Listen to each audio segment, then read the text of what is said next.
ઉત્પત્તિ 24 અને 1 થી 9 વચનો. અને ઇબ્રાહિમ ઘરડો અને બહુ વર્ષનો થયો હતો, અને યહોવાએ ઇબ્રાહિમને સર્વ વાતે આશીર્વાદ આપ્યો હતો. અને ઇબ્રાહિમે પોતાના ઘરનો જૂનો ચાકર, જે તેના સર્વસ્વનો કારભારી હતો, તેને કહ્યું, કૃપા કરી મારી જાંઘ તળે તારો હાથ મૂક.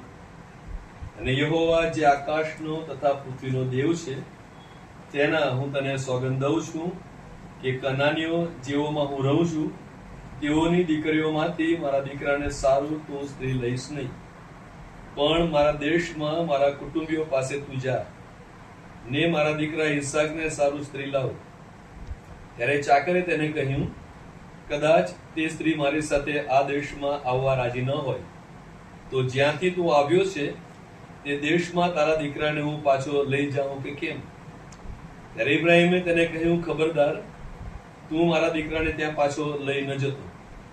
આકાશનો દેવ યહોવા, જે મારા બાપના ઘરમાંથી ને મારી જન્મભૂમિમાંથી મને કાઢી લાવ્યો, ને જે મારી સાથે બોલ્યો, ને જેણે સમ ખાઈને મને કહ્યું કે આ દેશ હું તારા સંતાનને આપીશ, તે તેનો દૂત તારી આગળ મોકલશે, અને ત્યાંથી તું મારા દીકરાને સારું સ્ત્રી લાવ. અને જો તે સ્ત્રી તારી સાથે આવવાને રાજી ન હોય, તો તું મારા આ સમથી મુક્ત થશે, કેવળ મારા દીકરાને તું ત્યાં પાછો લઈ ન જતો. અને ચાકરે પોતાના ધણી ઇબ્રાહિમની જાંઘ તળે હાથ મૂક્યો, ને તે વાત વિશે સમ ખાધા. આમીન.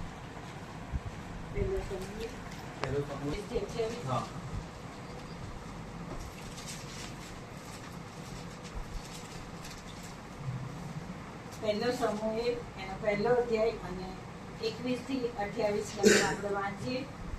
તે પછી એલ્કાના પોતાના આખા કુટુંબ સહિત યહોવાની આગળ વાર્ષિક યજ્ઞ તથા પોતાની માનતા ચડાવવા ગયો, પણ હાન્ના ગઈ નહીં, કેમ કે તેણે પોતાના પતિને કહ્યું કે છોકરાને ધાવણ છોડાવ્યા પછી હું તેને લઈ જઈશ, કે તે યહોવા સમક્ષ હાજર થઈને સદા ત્યાં રહે.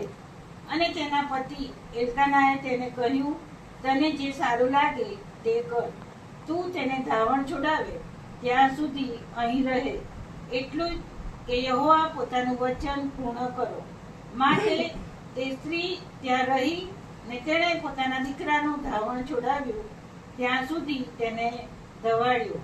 તેનું ધાવણ છોડાવ્યા પછી તેણે તેને પોતાની સાથે લીધો, અને 3 વર્ષનો એક ગોધો, એક એફા આટો ને 1 કુંડી દ્રાક્ષારસ પણ લીધો, ને શિલોહમાં યહોવાના મંદિરમાં તેને આણ્યો.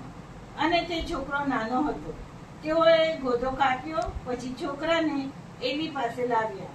તેણે કહ્યું, ઓ મારા મુરબ્બી, તારા જીવના સમ, મારા મુરબ્બી, જે સ્ત્રી યહોવાની પ્રાર્થના કરતી અહીં તારી પાસે ઊભી રહેલી તે હું છું. આ છોકરા સારું હું પ્રાર્થના કરતી હતી, અને યહોવાને જે વિનંતી કરી તે તેણે ફળીભૂત કરી છે.